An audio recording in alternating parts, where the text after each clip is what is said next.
मौजूदा स्थिति पर यह कह सकता हूं कि राहुल गांधी की भारत जोड़ो यात्रा ये इंडी अलायंस तोड़ो यात्रा हो रही है क्या?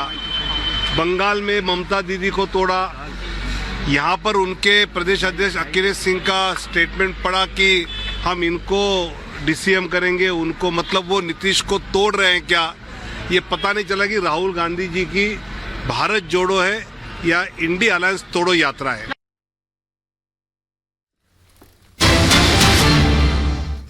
और फिलहाल ये बड़ी खबर सामने आ रही है। फिलहाल बक्सर पहुंचे सीएम नीतीश कुमार, मंदिर के विकास कार्य का उद्घाटन करने के लिए पहुंचे हैं सीएम नीतीश कुमार। केंद्रीय मंत्री अश्विनी चौबे भी नीतीश कुमार के साथ मौजूद हैं। फिलहाल देखिए, बक्सर पहुंचे हैं सीएम नीतीश कुमार और सबसे बड़ी बात यह कि केंद्रीय मंत्री अश्विनी चौबे भी उनके साथ ये देखे मौजूद हैं। दोनों बातचीत करते हुए नजर आ रहे हैं। और उस दिन की भी आपने तस्वीरें देखी थी जब 26 जनवरी को टी पार्टी में विजय सिन्हा के साथ सीएम नीतीश कुमार बातचीत करते हुए नजर आ रहे थे। और आज देखिए, केंद्रीय मंत्री अश्विनी चौबे के साथ सीएम नीतीश कुमार बक्सर में बातचीत करते हुए नजर आ रहे हैं। और इस दौरान अश्विनी चौबे ने क्या कुछ कहा, आपको सुनवाते हैं। धक्का मत दो, जाने दो गाड़ी को। बाबा आप लोग धक्का मत दीजिए, एक साथ आ जाइए, एक साथ आइए, धक्का मत दीजिए। बाबा परमेश्वर नाथ की धाम की जय हो। आज बड़ा शुभ दिन है कि बाबा परमेश्वर नाथ का पूजन हुआ और आज इसका मंदिर का जीर्णोद्धार का और तालाब का जो वर्षों से हम लोग मांग कर रहे थे वह पूरा हुआ है, उसका उद्घाटन हुआ है और सेकेंड फेज का शुभारंभ भी आज किया गया है। बाबा आज सब कुछ ठीक ठाक रहा है मुख्यमंत्री जी के साथ। भाई देखो, भगवान के दरबार में है, जाहे विधि राखे राम ताही विधि रहिए, जाहे विधि राखे राम ताही विधि रहिए। कब तक हो यह जो ही सरकार कब तक हो यह जो ही राम रुचि राखा, काके तर्क बढ़ावे साका, बजरंग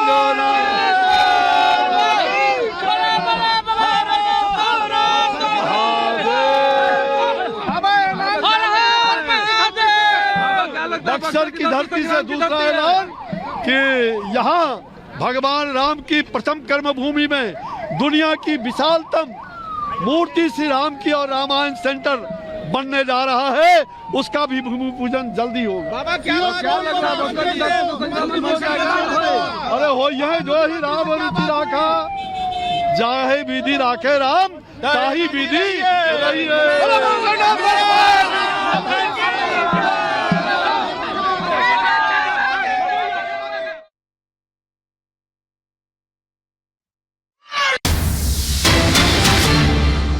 और बड़ी खबर पटना में राज्यपाल से मिले बीजेपी नेता राधा मोहन सिंह। राज्यपाल राजेंद्र विश्वनाथ अर्लेकर से उन्होंने मुलाकात की है। यानी राज्यपाल से मुलाकात करने के सीधे सीधे मायने ये निकाले जाए कि कभी भी अपना प्रस्ताव लेकर के अब बीजेपी के बड़े नेता पहुंच सकते हैं, सरकार बनाने का दावा पेश कर सकते हैं। और ऐसे में राधा मोहन सिंह मिलने के लिए पहुंचे हुए थे राज्यपाल राजेंद्र विश्वनाथ अर्लेकर से। इस मुलाकात के सीधे मायने यही कि 48 घंटे में बिहार की स्थिति साफ होते हुए और अब शायद एनडीए की सरकार बनते हुए तो कुछ बड़ा फेरबदल भी होने वाला है। अब वो सब हमारे जो सरकारी आ रहे हैं बताएंगे।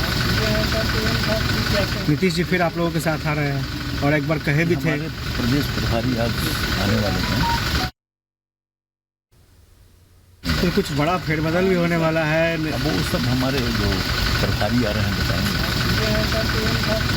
नीतीश जी फिर आप लोगों के साथ आ रहे हैं और एक बार कहे भी थे प्रदेश प्रभारी आज आने वाले हैं। और अनूप हमारे साथ जुड़ गए हैं। अनूप, क्या मायने निकाले जाए राधा मोहन सिंह का विश्वनाथ अर्लेकर से जाकर के मुलाकात करना? सीधे सीधे ये कि नंबर तो हमारे अब पक्ष में आ गए हैं, हम कभी प्रस्ताव लेकर के आ जाएंगे आपके पास। मीनाक्षी, मुलाकात कोई संभावना संजोग नहीं है। मुलाकात के मायने समझिए, वक्त की नजाकत को समझिए। अगर राधा मोहन सिंह मिल रहे हैं तो इसके पीछे के मायने को समझिए। एक तरफ अंदर खाने बातचीत हो रही है, विनोद तावड़े प्रभारी जो बिहार के वो पहुंच चुके हैं बीजेपी के, 4 बजे अहम बैठक है। उसी बीच राधा मोहन सिंह का राज्यपाल से मिलना कई बातों का संकेत दे रहा है कि तैयारी पूरी है, किसी भी वक्त फैसला हो सकता है। 4 बजे पहले अपने प्रदेश कार्य समिति के जो मेंबर्स हैं, जो सहयोगी, उनको बताया जाएगा कि बीजेपी क्या स्टैंड लेना चाह रही है। उसके पहले आरजेडी की तरफ से स्टैंड क्लियर होगा, क्योंकि 1 बजे आरजेडी की बैठक है विधायकों की। और अभी मैं राबड़ी आवास के बाहर हूं। थोड़ी देर पहले सबसे पहले अनिरुद्ध यादव पहुंचे थे विधायक, उसके बाद अब्दुल बारिश सिद्दीकी पहुंचे, उसके बाद अभी श्याम रजक पहुंचे। हालांकि किसी ने कुछ नहीं कहा। अब्दुल बारिश सिद्दीकी ने कहा कि विधायकों की बैठक है, अंदर जा रहे हैं अभी फिलहाल। अब बैठक के बाद क्या होगा ये किसी ने भी नहीं कहा। यह कहा जा रहा है कि आरजेडी के विधायकों को फिलहाल शांत रहने को कहा गया है और आरजेडी वेट एंड वॉच की स्थिति में। ऐसा कहा जा रहा है कि पहले नीतीश कुमार अपना स्टैंड क्लियर करेंगे, उसके बाद आरजेडी अपने पत्ते खोलेंगे। कल तक पूरी तस्वीर साफ हो जाएगी मीनाक्षी। 48 घंटे बेहद अहम है बिहार के लिए, चाहे वो सत्ता परिवर्तन की बात हो, बीजेपी के साथ जेडीयू की गठजोड़ की बात हो, या फिर दूरी जो आरजेडी के साथ नजर आ रही है, वो तस्वीरों में, पोस्टरों में नजर आ रही है। कल तक पूरी पिक्चर साफ हो जाएगी। लेकिन अब दोस्ती बिल्कुल दूरियों में बदल चुकी है। या दुश्मन नहीं होता है, लेकिन बिहार शायद इसका सबसे बड़ा उदाहरण है, जीवंत उदाहरण है, सबसे बड़ी प्रयोगशाला है कि किस तरह से सियासी दुश्मन जो अभी तक दूसरे के कपड़े फाड़ रहे थे, विधानसभा में कैसी लड़ाइयां हुई हैं हमने सब देखा है, और अब वो फिर से सरकार बनाने के लिए साथ आ रहे हैं। बिल्कुल आपने सही कहा कि राजनीति में कोई लंबे वक्त तक दोस्त नहीं होता, कोई दुश्मन नहीं होता। राजनीतिक संभावनाओं का खेल है, वक्त की नजाकत, और नजाकत यही है कि अभी नीतीश कुमार, देखिए कुर्सी बदल रही है, कुर्सी मुख्यमंत्री की कुर्सी वही रहेगा, चेहरा वही रहेगा, डिप्टी सीएम बदल सकते हैं ऐसा कहा जा रहा है। और इतिहास भी होगा कि 5 साल के कार्यकाल में तीसरी बार अगर ऐसा होता है तो मुख्यमंत्री जो है वो पाला बदलकर सरकार किसी और के साथ सहयोगी के सरकार बनाएंगे। और बिहार इसका जीवंत उदाहरण है। जो आपने कहा सुजाता, बहुत बड़ा उदाहरण है। और सब कुछ सरकार, कुर्सी का खेल है, कुर्सी के लिए सब कुछ हो रहा है। कल तक इंतजार करेंगे, उसके बाद पूरी पिक्चर साफ हो जाएगी। जो खाका बना है, जो रणनीति बनी है, उसके मुताबिक नीतीश कुमार मुख्यमंत्री होंगे। नीतीश कुमार की शर्तों को बीजेपी ने मान लिया है। 2 डेप्यूटी सीएम हो सकते हैं, दोनों बीजेपी के खेमे से हो सकते हैं। इस बात की पुष्टि लगभग होती नजर आ रही है।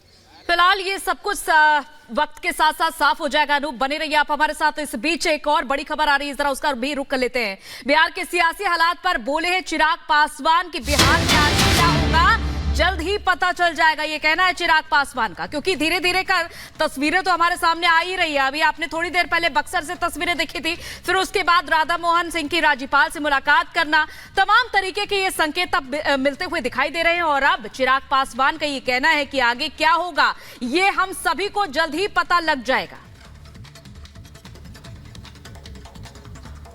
अमित शाह से मिलने जा रहे हैं आप? भाई देखिए, अमित शाह जी से मुलाकात करेंगे। हम सब ये जानना चाह रहे हैं कि बिहार में बिल्कुल थोड़ी देर में पता चलेगा। कहाँ जा रहे हैं? आप सब जान रहे हैं, आप सब जान रहे हैं। अभी किधर जा रहे हैं? और वहीं नीतीश के करीबी नीरज कुमार का बयान सामने आया। उन्होंने कहा कि हमारे विधायक एकजुट है। तेजस्वी ने नीतीश जी को फोन नहीं किया, सारे एमएलए नीतीश के फैसले के साथ है। देखिए, एक के बाद एक दावे यहाँ पर नीरज कुमार के द्वारा किए जा रहे हैं। आपको बता दें कि करीबी हैं नीतीश कुमार के, और ऐसे में अब उन्होंने एक और दावा कर दिया। वो कह रहे हैं कि कोई फोन नहीं किया गया। दूसरी तरफ वो ये भी कह रहे हैं कि सारे जेडीयू के जो विधायक है वो एकजुट है, क्योंकि खबरें यहाँ तक आ रही थी कि जेडीयू के विधायक भी छटक सकते हैं। और ऐसे में अब यहाँ पर उन्होंने स्थिति स्पष्ट कर दी है। रिपब्लिक भारत से बातचीत में क्या कुछ कहा है आपको सुनवाते हैं। साथ मौजूद हैं नीरज कुमार जी, जो कि मुख्य प्रवक्ता हैं जेडीयू के और विधान पार्षद भी हैं। नीरज जी, दोनों तरफ से गुत्थम गुत्थी चल रहा है। आप लोग भी बहुमत साबित करने के लिए कोशिश में लगे हुए हैं बीजेपी के साथ, और आरजेडी भी कह रही है कि उनके पास बहुमत है। जेडीयू के कुछ विधायक उनसे संपर्क में हैं। देखिए, कौन क्या दावा कर रहे हैं मैं नहीं जानता। मेरे हाथ में तीर है, और तीर जब निकलता है तो बहुत लोगों का राजनीतिक रूप से बेचता है, और हमारी पार्टी को तोड़ने की कोई कोशिश करेगा तो ये मुगालते में लोग जीते हैं। असंभव। ये दुनिया का 9वां आश्चर्य होगा कि जनता दल यूनाइटेड पर कोई डोरा डालने की कोशिश करे और उसमें उसको सफलता मिल जाए। लालू जी ने कई बार फोन किया नीतीश जी को, वो फोन रिटर्न नहीं किए। अरे वे तो वो दावा कर रहे हैं ना, उनके बेटा डिप्टी सीएम हैं, गणतंत्र दिवस के कार्यक्रम में भाग लेते हैं, एक दिन पहले कैबिनेट में भाग लेते हैं, तो आखिर स्वाभाविक रूप से विधानमंडल दल के नेता तो वही हैं। तो ये समझ में नहीं आ रहा है कि निर्णय लेने का अधिकार किसको है? रिमोट कंट्रोल से चल रहा है क्या? मतलब आपका कहने का मतलब तेजस्वी जी ने संपर्क नहीं किया, लालू जी संपर्क कर रहे हैं? इसका आपके कथनानुसार तो यही है। जब वो विधानमंडल के नेता हैं और वो लगातार मीटिंग में भाग ले रहे हैं, गणतंत्र दिवस के कार्यक्रम में भाग ले रहे हैं, तो आखिर कारण क्या है? कंफ्यूजन है क्यों? अशोक चौधरी कल देखा कि सीट पर नाम लिखा हुआ था, वो फाड़ के बैठ गए। तो इसके जब नहीं आए वो तो बैठ गए, भाई उनको आना चाहिए था। अब क्यों नहीं आए इसका कारण तो वही बताएंगे। और दूसरी बात कि कल विधायकों की बैठक है, जेडीयू विधायकों की, क्या निर्णय होगा, किस बात के लिए बुलाया गया है बैठक? अब इसकी औपचारिक जानकारी मुझे नहीं है, क्या एजेंडा है। सारी पार्टियों की बैठक हो रही है, तो जनता यूनाइटेड भी अपनी बैठक करेगा। बीजेपी के साथ जाने की तैयारी में है आप लोग, कंफर्टेबल है? इस संबंध में मुझे कोई औपचारिक निर्णय, लेकिन इतना तय है कि नीतीश कुमारी जो भी निर्णय लेंगे, पार्टी का विधायक, सांसद, कार्यकर्ता उनके साथ खड़ा रहेगा। लालू आरजेडी दावा कर रही है कि 7 विधायक जो है संपर्क में है। ये सब बेमतलब का है। सारे विधायक एकदम एकजुट, यूनाइटेड नाम है, यूनाइटेड रहेगा।